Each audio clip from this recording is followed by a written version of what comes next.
দেখেন হাসিনার হেডমটা কত, আপনি দেখেন ফ্যাসিজমটা তাড়াইলেন আপনারা সবাই মিলে, তার রাষ্ট্রপতি কিন্তু রেখে দিচ্ছেন খুব যত্ন সহকারে। হেডমটা দেখছেন, তার রাষ্ট্রপতিকে আপনি খুব যত্ন সহকারে রাখছেন, এখনো সহকারে রাইখিয়া বঙ্গবন্ধু থেকে তাকে জিন্দাবাদ শিখাই রাখেন। না না মানে আমি না না না না এইগুলো এই যে বঙ্গবন্ধুর জয় বাংলা জয় বাংলা বলতো, এখন সে বাংলাদেশ জিন্দাবাদ বলছে। তার মানে কি জানেন? তারে ধোয়া মোছা করে জমজমের পানি দিয়ে তারে আমরা Nelson Mandela truth and reconciliation. না, তার মানে হচ্ছে কি জানেন, রাজনীতিবিদদের যে কোনো চরিত্র নাই, যে পাত্রে রাখে সেই পাত্রে রং ধারণ করে। আপনাকে এই জায়গায় একটা ইন্টারাপ্ট, সরি ভাইয়া, রাজনীতিবিদদের চরিত্র এই শব্দটা কিন্তু একেবারে আপনি অপমানজনক এবং ব্যঙ্গাত্মক ভাবে এইগুলো সব বলেন। সরি, না না না, তাহলে আমি রাখেন আরেকটা কথা বলি। ওনার কথার ভিতরে কিন্তু একটা জিনিস বেরোয় আসছে যে ইনফ্যাক্ট আমরা সংবিধানে নাই, ভালো কথা নাই, সংবিধানের বাইরেই আছি, কিন্তু আমরা যেহেতু একটা নির্বাচন করে ফেলছি, আমরা একটা জায়গায় যাই, আমরা ভুল শুদ্ধ দেখব, এটা হলো ওনার বক্তব্য। সেটা তো আমি একমত, কিন্তু আপনি বারবার সংবিধানের কথাটা কেন বলছেন? সংবিধান মোতাবেক আমরা আছি, সংবিধানে এইটা নাই, নাই বলেই তো এত কিছু। আমি বহুবার টকশোতে বলেছি, যেদিন শেখ হাসিনা চলে গেছে, এই সংবিধানের কোথাও বলা নাই পালায়ে গেলে কি হবে, সেই দিন থেকে ফুল স্টপ, এই সংবিধানটা থেমে গেছে, জাস্ট থেমে গেছে। আমাদের এই সংবিধান, আমাদের এখন প্রযোজনা থেকে একটা প্রশ্ন এসছে যে সংবিধান বড় নাকি জনগণ? সেটাই বলছি, সেটা যদি আপনি আসেন, সেজন্যই জনগণ। সংবিধান সংশোধনকরণে পার্লামেন্টে 300 জন এমপি গিয়ে, সেই 300 জন এমপি 2/3 মেজরিটি না পাইলে এই সংবিধান 17 বার অ্যামেন্ডমেন্ট করা খুব কঠিন হইতো, অনেক কাঠখড় পোড়াইতে হইতো। যেহেতু 2/3 মেজরিটি নিয়ে করছে, সবসময় সংবিধান একতরফা সংশোধন হয়েছে। আর একতরফা সংশোধন মানেই এটা কোনোদিন সংশোধন হয় না, এটা সব আমার পক্ষের। আজকে যদি এমন হইতো যে সংশোধন করতে গিয়ে 2/3 মেজরিটি জোগাড় করতে অন্য দলের টাকা লাগতো, টের পাইতো যে সংবিধান সংশোধন কাকে বলে, কত প্রকার ও কি কি। এখন চিবায়ে চিবায়ে যে বলতেছে যারা যে সংবিধান আমার হাতের মুঠোয়, 2/3 মেজরিটি আমার আছে, আমি যা বলবো কালকে সকালে তাই লিখবো, that is the plan. But it should not be accepted by the people nowadays. I am telling you, দেশ সেখানে নাই। শেখ হাসিনা 5 তারিখ চলে যাবে, বাংলাদেশের কেউ বিশ্বাস করেনি। আজকে যারা নির্বাচিত হয়ে এমপি আসছেন, আমি নিশ্চিত করে বলতে পারি তারাও নিশ্চিত হন নাই। অবশ্যই যেই ছেলেগুলো আন্দোলন করে তারা নিশ্চিত হয় নাই যে 5 তারিখে চলে যাবে। যদি তারা নিশ্চিত থাকতো 5 তারিখ চলে যাবে, তাহলে 5 তারিখের পরবর্তী কর্মসূচি কি হইতো সেটাও তারা হোমওয়ার্ক করে নিত আগে। 3 তারিখ থেকে ডক্টর মোহাম্মদ ইউনূসের সাথে যোগাযোগ করেন, সেটা তো অন্য কথা। আপনি ডক্টর মোহাম্মদ ইউনূসের সাথে যোগাযোগ করেন যে আমরা এরকম একটা পরিস্থিতি আসছি, হয়তো উনি চলে যাবেন বা আমরা যদি সাকসেসফুল হই, আপনি এসে বসবেন। কিন্তু পরবর্তী কার্যক্রম কি হবে এটা যদি জানতো যে 5 তারিখ চলে যাবে, তাহলে হোমওয়ার্ক আগে করে নিত। এবং আরো বলি, এখন বলতে পারেন যে 3 মাসের মধ্যে ইউনূস সাহেবের কাছে নির্বাচন চাইতে রাজনৈতিক দলরা সাহস পায়নি কেন, সেটাও বলি। তখনও ছাত্রদের গরমটা ছিল, ওই ভয় চায় নাই, রাজনৈতিক দলের সিনায় সেই শক্তি ছিল না। না, গণঅভ্যুত্থানের পরে 7 তারিখে যে সভাটা হয়েছে সেখানেই তো 3 তারিখে দাবি উঠেছিল বিএনপির, পরে সেখান থেকে সরে এসেছে। ওগুলো আমার মাথায় মুখস্থ। 8 তারিখে ইউনূস সাহেব ওত নিছে, 7 তারিখে বিএনপি নির্বাচন বলছে 3 মাসের মধ্যে চাইছে। কার কাছে? সরকার আসলো 8 তারিখ, আপনি চাইলেন 7 তারিখ, কার কাছে? এত ভেক্টারমে তো দেশ চলে না। ইয়েস, আপনারা যদি বলেন যে আমরা ওয়াকারুজ্জামানের সাথে সাহেবের কাছে চাইছি, ইট ইজ কারেক্ট, কারণ ওই 3 দিনের সরকার উনি ছিলেন। I am the man who has been telling it, এখনো বলে আসছি। 5 তারিখ থেকে 8 তারিখ পর্যন্ত মানুষ বলে এই দেশে সরকার ছিল না। নো, এই দেশে সরকার প্রধান ছিলেন সেনা প্রধান, কারণ উনি 5 তারিখ বলেছিলেন আমি আপনাদের দায়িত্ব নিলাম। এবং তারপরে 7 তারিখ যখন বিএনপি তার পার্টি অফিসের সামনে বলে আমরা 3 মাসের মধ্যে নির্বাচন চাই, ইট ইমপ্লাইজ অথবা ইট ইন্ডিকেটস যে আমরা সেনা প্রধানের কাছে নির্বাচন চাইছি। ইউনূস সাহেবের কাছে যে সরকার আসবে তার কাছে চাইছি, এটা হয় না কি কোনো দিন? ইউনূস সাহেব আসলো 8 তারিখ, আপনি চাইছেন 7 তারিখ। সুতরাং আপনার ওইখানে স্ট্যান্ড করা উচিত ছিল, কিন্তু ওই স্ট্যান্ডে থাকার সাহসটা পান নাই। তখন যে গরম পরিস্থিতি, তাই সাহস পান নাই। রাজনীতিতে সাহস লাগে। ভীরু হয়ে আওয়ামী লীগের মতো দেশ চালাইতে হলে এরকম সাংগঠনিক ক্ষমতা, দক্ষতা, সাহস সবকিছু লাগে। আজকে আপনি যেখানে আসছেন, এই দেখেন এই নির্বাচন নিয়ে কত কিছু হয়েছে। দেখেন গণভোট নিয়ে একটা রিট হয়েছে, রিট হয়েছে না? আচ্ছা, আপনি আমারে বলেন, সব যুক্তির আলোকে আমি নিয়ে আসি।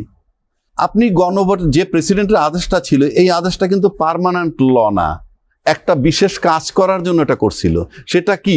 জুলাই সনদের আইনি আদেশ আর গণভোটের আইনি আদেশ। হ্যাঁ, এটা তো শুধু এই পার্টিকুলার এই পারপাসটার জন্য। এটা তো এমন না যে আরো গণভোট আসবে, আরো জুলাই আসবে, তার জন্য তো না। তো সেই আইনটার ভিত্তিতে আপনার গণভোট হয়ে গেল।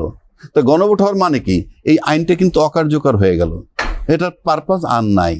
বিষয়টা আরো সহজভাবে বুঝাই, একটা নারী পুরুষের যদি অনৈতিক সম্পর্ক হয়, সেই অনৈতিক সম্পর্কের কারণে একটা সন্তান উৎপন্ন হয়ে গেল, সন্তানটা ভূমিষ্ঠ হয়ে গেল, তারপরে যদি আপনি বিচার করেন এদের সম্পর্ক অনৈতিক ছিল, এরা আর মেলামেশা করতে পারবে না, কিংবা এদের জের জন্য যা খুশি তাই হোক, এই অনৈতিক মিলনের ফলে যে সন্তানটা হইল, তাকে কি হত্যা করার বিধান আছে?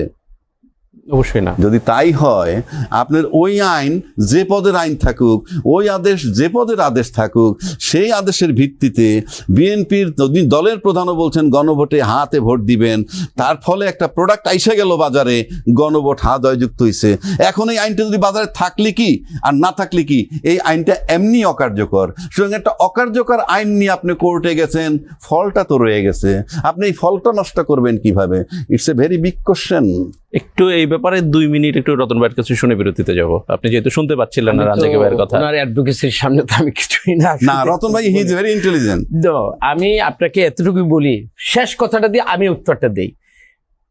তুই নারী পুরুষের যে অবৈধ মিলনের কারণে সন্তান ভূমিষ্ঠ হলো, ওইটাকে যদি আমি হত্যা করার অধিকার রাখি না, কিন্তু তাকে জারজ বলার প্রচলন এই বাংলাদেশে না, পৃথিবীতে এটা এইভাবে কিন্তু প্রচলিত একটা শব্দই কিন্তু আছে। না, ইটস রং।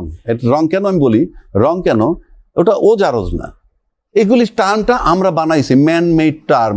জারজ না, যেটা বাবা মার, যেটা আমরা যদি জানি আমার জন্মের পরে আমার বাবা কি আমার মা নেই, তখন আমি এই অবৈধ মিলনের সন্তানকে আমি কিভাবে আখ্যায়িত করবো? সমাজে তার যে একটা পরিচিতি এবং তার যে সমাজে যে তার একটা পরিধিতে বেড়ে ওঠা, এটা কিন্তু স্বাভাবিকভাবে আমরা কখনো দেখিনি। আমি রাজাকি ভাইয়ের কাছে আমার প্রশ্ন, বাংলাদেশের বিদ্যমান বাস্তবতায় এই যে অবৈধ যে সন্তানটা, সেটা কারা, কাদেরকে বলছেন আপনি? কাকে বলছেন? আমি অবৈধ বলি নাই তো একবারও, আমি বলছি অনিয়ম, অর্থাৎ তাদের যে মিলনটা ছিল যৌক্তিক তাদের মতে।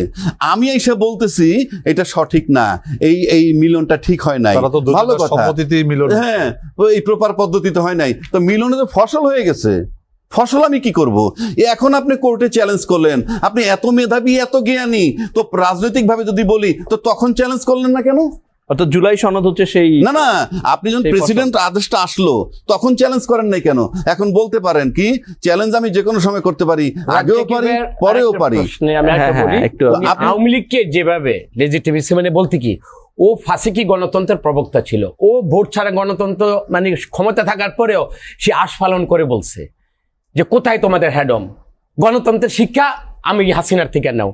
তো সেটাকে কি আমি গণতন্ত্র বলবো? ইয়েস, এই যে দেখেন শেখ হাসিনা হ্যাডম, মানে হ্যাডম তন্ত্রকে, ফাঁসিকি গণতন্ত্রকে আমি মানে গণতন্ত্র বলবো? না আমি আপনার সাথে বলতেছি একমতে।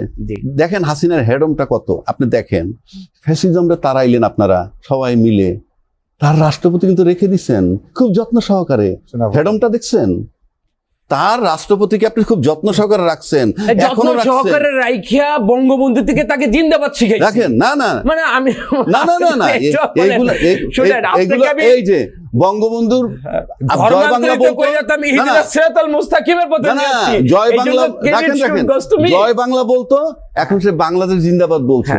তার মানে কি জানেন? তারে ধোয়া মোছা করে জমজমের পানি দিয়ে তারে আমরা Nelson Mandela truth and reconciliation. না, তার মানে হচ্ছে কি জানেন, রাজনীতিবিদদের যে কোনো চরিত্র নাই, যে পাত্রে রাখে সেই পাত্রে রং ধারণ করে। আপনাকে এই জায়গায় একটা ইন্টারাপ্ট, সরি ভাইয়া, রাজনীতিবিদদের চরিত্র এই শব্দটা কিন্তু একেবারে আপনি অপমানজনক এবং ব্যঙ্গাত্মকভাবে এইগুলো সব বলেন। সরি না তাহলে আমি রাখেন আরেকটা কথা বলি, এই সংবিধানে এত গুরুত্ব দিতেছি আমরা, রাষ্ট্রপতি বলছে যে এই সংবিধানের জন্য আমি জীবন বিসর্জন দিতে পারি।